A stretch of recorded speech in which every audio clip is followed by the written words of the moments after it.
Olá pessoal, tudo bem? Vamos a mais uma aula sobre o Brasil Colônia. Hoje abordaremos as reformas pombalinas e o renascimento agrícola, em grande medida decorrente dessas reformas implementadas pelo Marquês de Pombal. Então, o que seriam as reformas pombalinas? Nada mais é do que o governo do Marquês de Pombal. Ah, esse governo do Marquês de Pombal, como secretário de Estado do rei Dom José I em Portugal. Então, esse governo do Marquês de Pombal, quem é o Marquês de Pombal? É o Sebastião José de Carvalho e Melo. Ele é primeiro-ministro do rei Dom José I de Portugal, e nós temos que pensar o governo do Marquês de Pombal no contexto do despotismo esclarecido. O que seria esse despotismo esclarecido? É o contexto que marca a segunda metade do século XVIII. Como característica principal, nós temos os governantes europeus mantendo o absolutismo, porém procurando pôr em prática certas ideias iluministas. Essas ideias iluministas, que eram ideias liberais, seriam implementadas, buscando o progresso, porém esses monarcas eles visavam ainda manter o poder absoluto em suas mãos. Então podemos dizer que esses déspotas esclarecidos, esses déspotas são os reis que governam de forma absolutista e esclarecidos porque eles adotam algumas medidas, iluministas, no sentido que elas vão buscar uma compatibilidade com os seus interesses. Então, não é no sentido de uma liberalização política total. Muito pelo contrário. É um rei que continua absolutista, porém, ele muda um pouquinho a sua configuração e traz esses ideais iluministas, mesmo que de uma maneira, vamos dizer assim, bem epidérmica, bem tênue, bem tranquila, ele traz esses ideais iluministas para dentro do seu governo. E qual que era o objetivo, vamos dizer, os principais objetivos do Marquês de Pombal? Então, só ressaltando, o contexto é o do despotismo esclarecido, então significa que o Dom José ainda é rei de Portugal, um rei que tem características absolutistas, porém o Marquês de Pombal ele está fundamentado nos ideais iluministas, sobretudo, adotando aqueles ideais mais liberais, mais racionais, a razão acima de tudo, e fazendo um contraponto com a igreja, com o clero. Por isso que esses ideais iluministas, pautados na razão, vão contra a religião. Por isso que o Marquês de Pombal aqui aparece, defendendo ideais anticlericalismo, anticlero. Beleza? Quais são os objetivos do Marquês de Pombal à frente do governo português? Ele buscava a reorganização do Estado português. Ele buscava reorganizar o Estado português. De que maneira? Buscando a recuperação econômica, de forma a reduzir o atraso econômico de Portugal. Lembrando que na segunda metade do século XVIII, que nós temos o governo aqui do Marquês de Pombal, a Inglaterra está passando pela Revolução Industrial. Então, o ponteiro do mundo já está sintonizado no capitalismo industrial, enquanto Portugal ainda está preso nos quadros do mercantilismo. Dessa forma, aquilo que o Marquês de Pombal vai buscar fazer é no sentido de recuperar o Estado português, mas ainda assim uma recuperação econômica que não vai no sentido da industrialização, vai no sentido de aumentar, de ampliar a arrecadação de impostos perante as colônias. Então, dessa maneira, nós temos o Marquês de Pombal adotando uma rígida política mercantilista.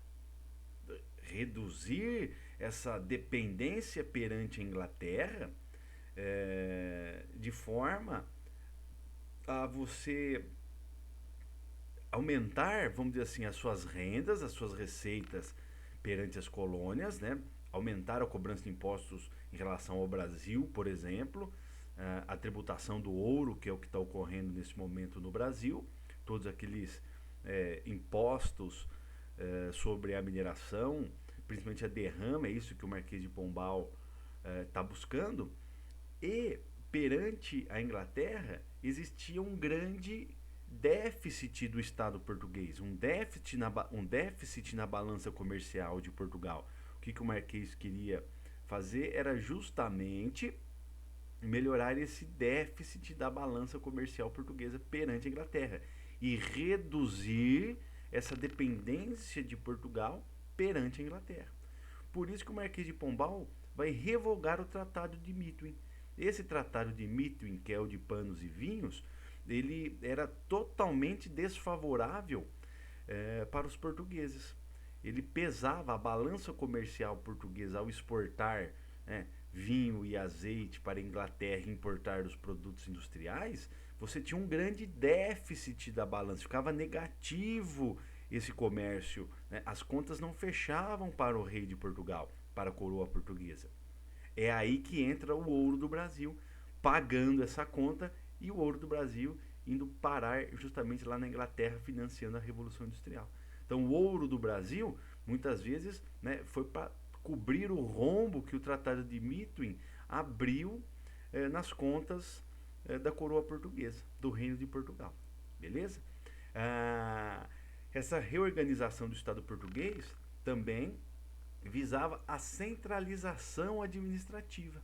Essa centralização administrativa era justamente centralizar o poder, né, da administração no Rei de Portugal, criando mecanismos para você melhorar a captação de impostos e não deixar essas rendas vazarem pelos poros do corpo administrativo. Então ele queria criar uma estrutura administrativa mais eficiente. Nesse sentido, ele também queria neutralizar o poder da nobreza e das ordens religiosas. Então, aumentar o despotismo esclarecido, nesse caso, aparece a figura do Dom José I tentando centralizar mais o poder. Aí eu preciso neutralizar o poder da nobreza que tinha se infiltrado nessa administração do Estado português e também eliminar o poder da igreja, sobretudo das ordens religiosas, em especial dos jesuítas. Os jesuítas tinham tanto poder, para o Marquês de Pombal ele representava um Estado dentro do Estado. Então eu tinha que eliminar os jesuítas. Aqui eu vou pegar essa questão e já trago para os impactos das reformas pombalinas no Brasil. Por exemplo, é o Marquês de Pombal que vai expulsar os jesuítas do Brasil. Aqui nós temos não só a eliminação dessa ordem religiosa, mas também a necessidade do Marquês de Pombal de implementar um ensino secular, ao contrário de um ensino religioso. Aqui aparece mais uma vez essa questão do anticlericalismo. O ensino secular é o ensino e promovido pelo Estado, as chamadas aulas régias, ao contrário desse ensino religioso, que eram aulas, vamos dizer assim, voltadas para uma educação religiosa que fortalecia, nesse caso, a igreja e enfraquecia a visão, vamos dizer assim, mais racional desse momento, que era a visão iluminista. E também o Estado português queria aumentar essa racionalização da educação e da formação de quadros públicos, enfim, tirar a influência da igreja e implantar o ensino secular. Voltando aqui para o início, nós estamos buscando, na verdade aqui, as principais medidas adotadas pelo Marquês de Pombal em relação ao Brasil. Ele buscou, sobretudo, a modernização da administração colonial, pensando a colônia como uma empresa. Então eu tenho que administrar bem a empresa colonial para aumentar a arrecadação de impostos para a recuperação econômica do Estado português. Então a colônia aqui aparecia como a galinha dos ovos de ouro. Nesse sentido, visando essa modernização da administração colonial, o que o Marquês de Pombal faz? Ele extingue o sistema de capitanias hereditárias. Né? As capitanias hereditárias, elas são extintas, você elimina o poder dos donatários e você cria capitanias reais. Né? Nesse sentido, você tem uma administração mais próxima do rei, mais eficiente. Ele também muda a capital da colônia de Salvador para o Rio de Janeiro. Aqui nós tínhamos abordado essa questão também na aula passada sobre a mineração. Por que trazer a capital da colônia para mais próximo do Rio de Janeiro? Porque era por ali que se escoava o ouro do Brasil. Então, o nosso eixo econômico estava no Sudeste. Essa capital, né, antiga, que era Salvador, estava lá no Nordeste. Então eu vou fazer o quê? Eu trago, né, os olhos e os ouvidos e o fiscalismo do rei para mais próximo da atividade mais lucrativa, nesse caso aqui, que era o ouro. O Marquês de Pombal, ele também vai aumentar a cobrança de impostos, esse aumento do fiscalismo e a cobrança de impostos, sobretudo na região mineradora. Nesse momento, né, a produção de ouro está bombando no Brasil, e nós temos a criação, por exemplo, da derrama, que era o imposto, uma cobrança à força. Você tem que tirar, né, drenar riquezas da colônia para Portugal. Uma outra medida que o Marquês de Pombal vai fazer, visando o aumento desse fiscalismo, é a criação das companhias de comércio. Temos aqui como exemplo as companhias de comércio de Grão-Pará e Maranhão, em 1755, e a de Pernambuco e Paraíba, que será criada em 1759. Qual era o objetivo de se criar essas companhias de comércio? Era estimular o tráfico de escravos, sobretudo de escravos, né, de negros africanos, e também visava o desenvolvimento de várias culturas nessas regiões, como o algodão, o açúcar, o tabaco, que é o assunto que nós veremos aqui no Renascimento Agrícola. E uma última medida, né? Uma última medida para o Brasil, que está ligado muito a essa questão da escravidão indígena. Eu quero aumentar o meu comércio de negros africanos, né? Eu quero concentrar os esforços nessa atividade, criando situações monopolísticas. Quando tem a companhia de comércio, eu tenho uma elevação do preço, porque somente essas companhias que vão monopolizar o comércio de escravos, e aumentando o preço da mercadoria, eu tenho um aumento na arrecadação de impostos. Eu vou cobrar impostos, se o produto custa mais, né, eu arrecado mais impostos para a coroa portuguesa. Nesse sentido, para aumentar, né, o foco nessa atividade escravista africana, eu vou proibir a escravidão indígena. Então, ao escravizar o índio, eu crio uma concorrência para o trabalho do negro africano. E aí eu complico, né, esse negócio das companhias de comércio. Então, ao proibir a escravidão indígena, eu forço todo mundo a comprar escravos dessas companhias de comércio, por exemplo, não só dessas, mas de outras, e isso aumenta, né, a cobrança de impostos por parte da coroa portuguesa dessa atividade comercial. Então significa mais dinheiro para o cofre português. Todas essas medidas que nós tratamos aqui como reformas pombalinas, aquelas que o Marquês de Pombal aplicou, não só em Portugal, mas também no Brasil, que era um grande investimento do rei de Portugal nesse momento, essas reformas pombalinas, elas duram até 1777. Por que duram até 1777? nós temos a morte do Dom José I em 1777. E aí nós temos a chamada a viradeira. O que seria essa viradeira? É uma mudança na política do Estado português, na administração portuguesa, que vai no contrário, vai no contrário daquilo que o Marquês de Pombal vinha fazendo. Então, ao morrer o Dom José I, assume a sua filha como rainha de Portugal, a Dona Maria I. O que ela faz? Ela demite o Marquês de Pombal. Não só demite o Marquês de Pombal, mas também vai aplicar uma série de medidas que vão desfazer as reformas pombalinas e vão trazer de novo a influência da Inglaterra, a influência da nobreza, a influência da igreja perante o Estado português.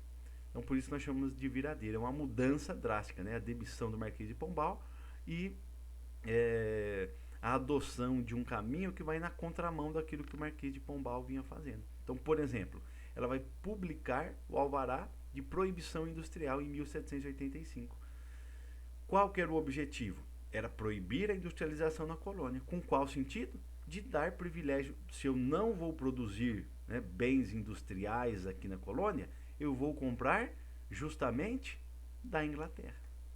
Aí eu reforço a dependência econômica de Portugal perante os ingleses. Tudo aquilo que o Marquês de Pombal queria fazer, né? De contrário. Belezinha? Um outro ponto que fica característico nesse momento é o chamado renascimento agrícola.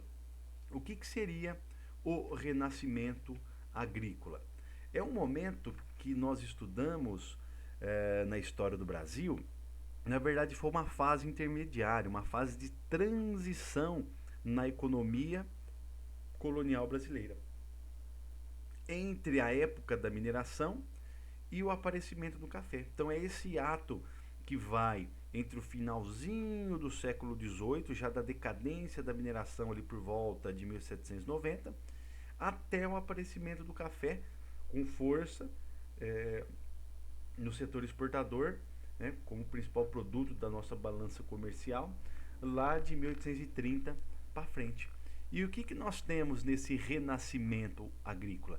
Então, essa fase de transição da economia colonial, do final da decadência da mineração até o advento do café, nós temos aí 30, 40 anos que você tem o renascimento das atividades agrícolas.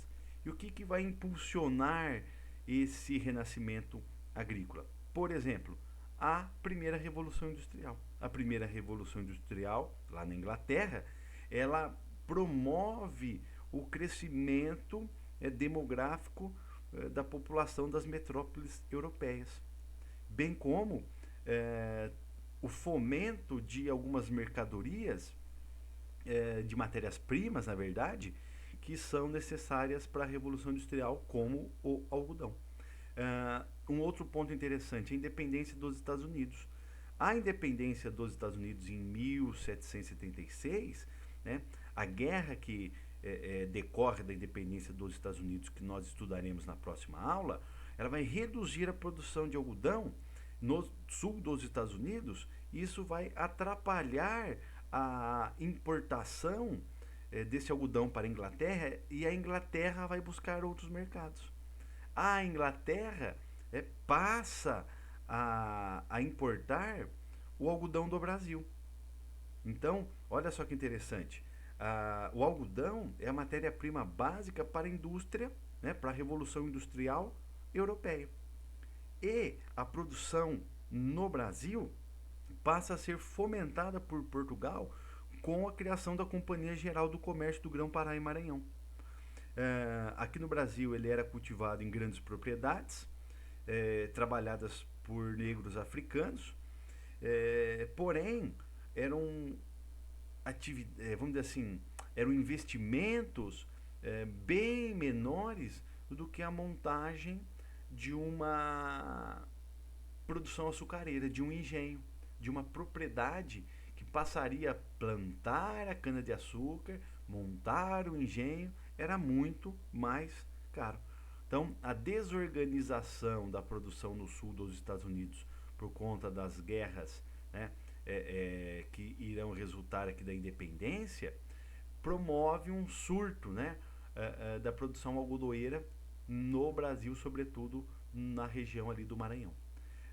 As guerras napoleônicas também lá na Europa, elas provocam uma desorganização da produção europeia e também uma desorganização de algumas linhas de comércio no mercado internacional por conta dessa expansão napoleônica. Então, teremos problemas com o Egito, com a Índia.